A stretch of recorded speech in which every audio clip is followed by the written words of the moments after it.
When Burt Reynolds walked onto the Tonight Show stage on September 14, 1982, Johnny Carson did something he had never done in 20 years of hosting. He stood up, walked around his desk, and refused to let Burt sit in the guest chair. The audience of 340 people went completely silent. Ed McMahon's coffee cup froze halfway to his lips. The cameras captured Burt Reynolds, Hollywood's biggest box office star, standing confused in front of millions of viewers. But what Johnny whispered next into his microphone made Burt's famous smile disappear completely. And the secret he was about to reveal would change everything America thought they knew about the man who seemed to have it all. Coming next, you'll discover why Johnny Carson broke every rule of television that night, what Burt Reynolds had been hiding for 7 years, and the moment that left 35 million viewers in absolute shock. I see messages all the time in the comments section that some of you didn't realize you didn't subscribe. So, if you could do me a favor and double-check if you're a subscriber to this channel, that would be tremendously appreciated. It's simple. It's the free thing that anybody that watches this show frequently can do to help us here. So, please do double-check if you've subscribed. And thank you so much because you're on this journey with us and I appreciate you for that. September 14th, 1982. 5:47 p.m. NBC Studios in Burbank, California. Burt Reynolds sat alone in his dressing room, staring at a photograph he'd kept hidden in his wallet for 7 years. A photograph no one in Hollywood had ever seen. His hands were shaking, not from nerves about appearing on The Tonight Show. He'd done that dozens of times. This was different. This was terror. Because 3 hours earlier, someone had delivered an envelope to his hotel room. Inside was a single piece of paper with 10 words that made his blood run cold. "We know the truth. Tell Johnny tonight or we will." Burt had no idea who sent it, but he knew exactly what truth they were talking about. The truth that could destroy his career. The truth that had been eating him alive since 1975. The truth that Johnny Carson, his friend of 15 years, didn't even know existed. And now someone was forcing his hand. Tell America on live television or have it exposed in the tabloids tomorrow morning. If the story already has you hooked, hit that like button right now and tell me in the comments where in the world you're watching from tonight. Trust me, you're going to want to see how this unfolds. To understand what happened that September night, you need to understand who Burt Reynolds was in 1982. He wasn't just a movie star. He was the biggest movie star on the planet. For 6 consecutive years, Burt Reynolds had been the #1 box office draw in the world. Smokey and the Bandit had made more money than Star Wars in its opening weekend. The Cannonball Run was breaking records. Burt's face was on every magazine cover. His mustache was as famous as his smile. Women wanted him. Men wanted to be him. He had money, fame, power, everything Hollywood could offer. But what America didn't know was that Burt Reynolds was dying inside. Not from illness, not from addiction, from guilt, from a secret he'd been carrying for 7 years. A secret about the night that changed his life forever. A night in 1975 when he made a choice that saved one person's life and destroyed his own soul. The story began on March 8, 1975 in a small diner outside of Jupiter, Florida. Burt was home visiting his father who was sick with emphysema. It was 11:30 at night. Burt was sitting alone in a booth wearing a baseball cap, pulled low, trying not to be recognized. He just wanted a cup of coffee and some silence. That's when a young waitress approached his table. Her name tag said Sarah. She was maybe 19 years old with nervous hands and eyes that had seen too much pain. "Are you Burt Reynolds?" she asked quietly. Burt smiled and nodded. Most of the time he loved meeting fans, but something about this girl made him stop as she wasn't excited. She wasn't asking for an autograph. She looked terrified. "I need to tell you something," Sarah whispered, glancing back at the kitchen. "And I don't have much time." What Sarah told Burt Reynolds in the next 3 minutes would haunt him for the rest of his life. Sarah's hands were shaking as she spoke. "My stepfather owns this diner. He's in the back right now. He doesn't know I'm talking to you." Burt leaned forward, sensing something was very wrong. "Are you okay? Are you safe?" Sarah's eyes filled with tears. "He's been hurting me for 2 years. Every night when my mom goes to sleep, he comes into my room. I tried to tell her, but she doesn't believe me. She says I'm lying to get attention. Burt felt his stomach turn. This wasn't a fan interaction. This was a cry for help. I've thought about running away, Sarah continued, her voice barely audible. But I'm scared. I don't have anywhere to go. I don't have any money. And if I leave, he'll just hurt my little sister instead. She's only 12. Burt Reynolds, the man who played tough guys and action heroes, felt completely helpless. Have you called the police? Sarah shook her head. He is the police. He's a deputy sheriff. Nobody would believe me over him. She glanced nervously at the kitchen again. I just wanted to tell someone who might understand. I watch your movies and I think if Burt Reynolds can be that brave on screen, maybe I can be brave too. Then Sarah did something that broke Burt's heart. She pulled up her sleeve and showed him the bruises. Purple and yellow marks all up her arm. Evidence of a nightmare that number 19-year-old should ever have to live through. I'm sorry, she whispered. I shouldn't have bothered you. I just didn't know who else to talk to. But what Burt Reynolds did next shocked everyone, including himself. Stay with me because this is where the story takes a turn that will leave you absolutely speechless. Burt stood up from his booth. He took off his baseball cap and looked Sarah in the eyes. What's your stepfather's name? Ray Cortland. But please, don't say anything. If he knows, he'll kill me. Burt's jaw clenched. Sarah, I'm going to help you, but you need to trust me. She nodded, tears streaming. Burt handed her every dollar in his wallet. About $800. Take this tomorrow. Pack a bag. Take your sister. Get on a bus. Go anywhere. Get out. Sarah stared at the money. I can't. Yes, you can. Burt wrote down a phone number. This is my manager, Bernie, in Los Angeles. When you're safe, call him. He'll help you get a job, find a place, whatever you need. Sarah couldn't speak, just stood crying, clutching the money like a lifeline. Then Burt walked into the kitchen. Ray Cortland was big, 6 feet 3 inches in, over 250 pounds. He wore his deputy uniform off-duty. He looked up, face going pale. Burt Reynolds. What are you doing in my kitchen? Burt's voice was ice. I'm here to tell you that if you ever touch Sarah again, if you go near her sister, I will make sure every newspaper knows what you really are. Ray's face turned red. You don't know what you're talking about. I know exactly what I'm talking about. I know what you've been doing. Stops tonight. Ray stepped closer. You're making a mistake, movie star. I could have you arrested. Go ahead and I'll call the state police. I'll call the Miami Herald. By morning, your name will be front page. When people dig into your past, they'll find things, won't they? The color drained from Ray's face. You have no proof. Burt leaned close. I don't need proof. I just need to tell my story. Who do you think America will believe? Me or a small-town deputy sheriff? Ray Cortland stood trapped. He knew Burt was right. One call from a Hollywood superstar could destroy his life. Sarah's leaving tonight. You're going to let her go. You won't call her. You won't follow her. You'll pretend she never existed. Because if anything happens to her, I will come back and finish this. Understand? Ree nodded, hands clenched into fists. Burt walked out, got in his car, drove back to his hotel. He didn't sleep. He sat by the phone, terrified Ree would call the police, that Sarah would be hurt, that he'd made everything worse. The call never came. 3 days later, Bernie called him. A girl named Sarah just called. She's in Atlanta with her sister. She's safe, Burt. You saved her life. Burt broke down crying. Not because he was a hero, because he realized how many other Sarah were out there in the world. How many people were suffering in silence while he made millions playing pretend tough guys in movies. The guilt of that realization would stay with him forever. But here's the secret. Burt carried for 7 years. Ray Cortland didn't just let Sarah go. 2 weeks later, Ray shot himself in his patrol car.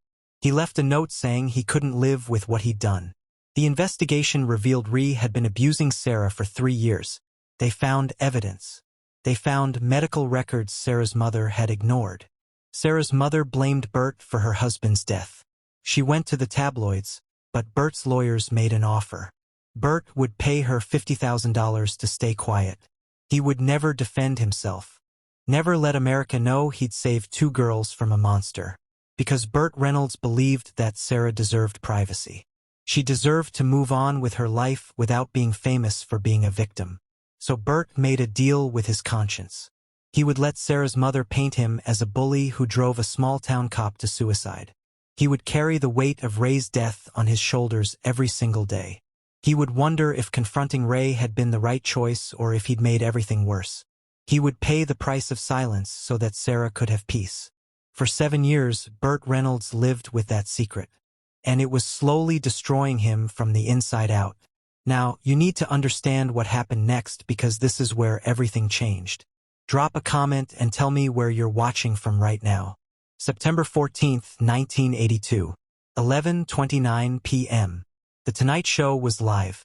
Ed McMahon had just introduced Burt Reynolds. The audience was cheering. Doc Severson's band was playing. Everything was normal except Johnny Carson wasn't smiling. He was standing next to his desk with a piece of paper in his hand. The same piece of paper that had been delivered to Burt's hotel room that afternoon. Someone had sent a copy to Johnny. And Johnny had spent the last 6 hours trying to decide what to do with it. Because Johnny Carson and Burt Reynolds weren't just colleagues. They were friends. Real friends. Johnny had been there when Burt's career was just starting. Burt had been there when Johnny's second marriage fell apart. They'd spent weekends fishing together. They'd had long conversations about life and fame and what it all meant. And now Johnny was holding a piece of paper that could expose Burt's deepest secret on live television. The paper said that Burt Reynolds had caused a man's suicide. It said that Burt had paid hush money to cover up his involvement. It said that America's favorite movie star was a fraud. Johnny made a decision in that moment that would define his entire career. When Burt walked onto the stage, Johnny stood up. He walked around his desk, something he almost never did. He looked at Burt with eyes that said, I know everything. Burt's smile disappeared. His body went rigid. He knew that Johnny knew. The audience sensed something was wrong. The energy in the studio shifted from excitement to confusion to something that felt almost like fear. Johnny spoke into his microphone loud enough for everyone to hear. Burt, before you sit down, I need to ask you something, and I need you to answer me honestly in front of all these people. Burt's face went pale. Johnny, I don't think this is the time. I think it's exactly the time. I think you've been carrying something for too long, and I think America deserves to hear the truth. Johnny held up the paper. I received this today. It says some things about you, some pretty serious things. And I want to give you a chance to tell your side of the story before someone else tells it for you. The studio went completely silent. You could hear the cameras moving. Someone in the audience coughed. Ed McMahon looked like he wanted to crawl under his desk. Burt Reynolds stood there frozen, knowing that his entire life was about to change. He had 2 choices. He could walk off the stage, refuse to answer, and let the tabloids destroy him tomorrow. Or he could do the hardest thing he'd ever done in his life. He could tell the truth. Burt took a deep breath. He looked at Johnny. He looked at the audience. He looked at the camera knowing 35 million people were watching, and he started talking. In 1975, I met a girl named Sarah in a diner in Florida. She was 19 years old and she was being abused by her stepfather, a deputy sheriff. She showed me her bruises and begged me to help her. So, I gave her money to run away, and I confronted her stepfather. The audience gasped. This wasn't what anyone expected to hear on a late-night talk show. Burt's voice was shaking, but he kept going. 2 weeks later, her stepfather killed himself. And her mother blamed me, said I drove him to suicide, said I threatened him. And she was right. I did threaten him. I told him if he ever touched Sarah again, I would destroy his life. Tears started rolling down Burt's face. For 7 years, I've asked myself if I did the right thing. Did I save Sarah? Or did I kill her stepfather? Was I a hero or a murderer? Johnny Carson stepped closer. Burt, did Sarah and her sister get away safely? Yes. Did her stepfather ever hurt anyone again? No, because he was dead. And do you regret what you did? Burt broke down completely. His shoulders shook. His famous tough guy persona crumbled. Every single day, Johnny. Every single day I wake up and wonder if I could have done it differently. If I could have called the police. If I could have found another way, because that man is dead and part of that is on me. Johnny put his hand on Burt's shoulder. The cameras captured everything. 35 million Americans watched as Hollywood's biggest star fell apart on live television. And then Johnny Carson did something that nobody expected. He started crying too. "Burt," Johnny said, his voice breaking, "I want to tell you something, and I want everyone watching to hear this." He turned to face the camera directly. "This man standing next to me saved 2 girls from a monster. He gave them money when he didn't have to. He confronted a powerful man when it would have been easier to walk away. And when that man chose to end his own life rather than face the consequences of his actions, Burt Reynolds blamed himself instead of accepting that he'd done something brave." Johnny wiped his eyes. For 7 years, Burt has carried guilt that doesn't belong to him. Guilt that should belong to Ray Cortland, the man who hurt those girls. Guilt that should belong to a system that protects abusers. But Burt took all of that on himself because he's a good man who believes that every life matters, even the life of a man who didn't deserve to live. The audience started to understand this wasn't a scandal. This was a confession. This was a man who'd been crucified for doing the right thing. Johnny held up the piece of paper that had started all of this. "Someone sent me this today, hoping I would expose Burt, hoping I would destroy his career. But I'm not going to do that. Instead, I'm going to do something else." Johnny walked over to the small table next to his desk where he kept props for comedy bits. He picked up a lighter, and right there on live television, Johnny Carson set the paper on fire. He held it up as it burned, the flames reflecting in his eyes. "This is what I think of blackmail. This is what I think of people who try to destroy good men for doing the right thing." The paper turned to ash and fell into the ashtray on Johnny's desk. The audience erupted into applause. Not polite applause. Standing ovation. Cheering. Crying. People on their feet celebrating something that felt bigger than television. Ed McMahon was openly sobbing. Doc Severson wiped his eyes with his trumpet cloth. The camera operators were crying behind their cameras, and Burt Reynolds collapsed into the guest chair, his face in his hands, his whole body shaking with 7 years of held-back grief. But what happened next became the most powerful moment in Tonight Show history. Stay with me because you have not seen the biggest surprise yet. Johnny sat down next to Burt. He didn't go back behind his desk. "Burt, do you know where Sarah is now?" Burt looked up, eyes red. "Bernie helped her through college. She's a social worker in Georgia now. Helps kids going through what she did. And her little sister, she's a teacher. Got married last year as a baby." Johnny turned to the camera. "So Burt saved 2 girls. They're alive and thriving and helping others. And you've been feeling guilty." The simplicity hit Burt hard. "You're not responsible for Ray's choices," Johnny continued.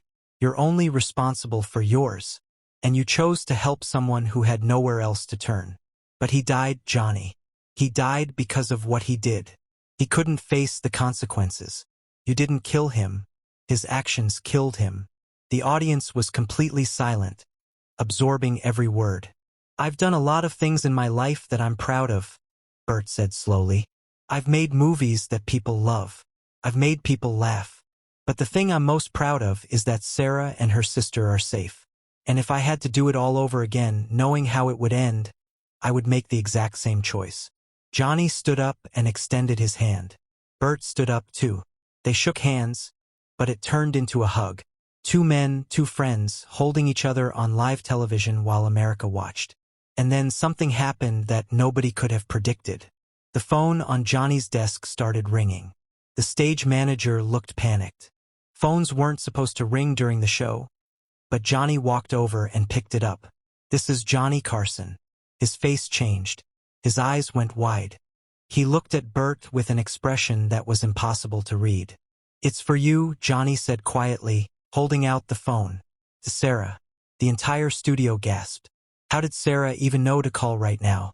How did she know that Burt was on The Tonight Show at this exact moment? How did she get through to the studio? Later, Johnny's producers would reveal that Bernie, Burt's manager, had been watching the show. The moment Burt started talking about Sarah, Bernie called her in Georgia. And Sarah called NBC directly and told them she needed to talk to Burt Reynolds right now. She needed to tell him something she'd been wanting to say for 7 years. Burt took the phone with trembling hands. Sarah. The audience couldn't hear what she was saying, but they could see Burt's face. They could see the tears. They could see his lips moving as he listened to whatever Sarah was telling him. After about 2 minutes, Burt spoke loudly enough for the microphone to pick up his words. Thank you. Thank you for saying that. You have no idea how much I needed to hear it. He paused, listening. I love you too, sweetheart. I'm so proud of you. Burt hung up the phone. He stood there for a moment, not moving, just breathing.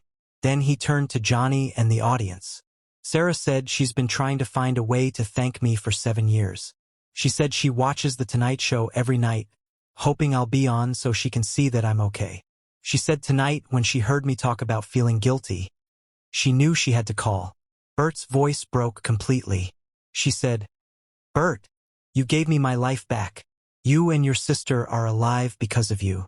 Please stop punishing yourself for saving us. The audience lost it. Complete chaos.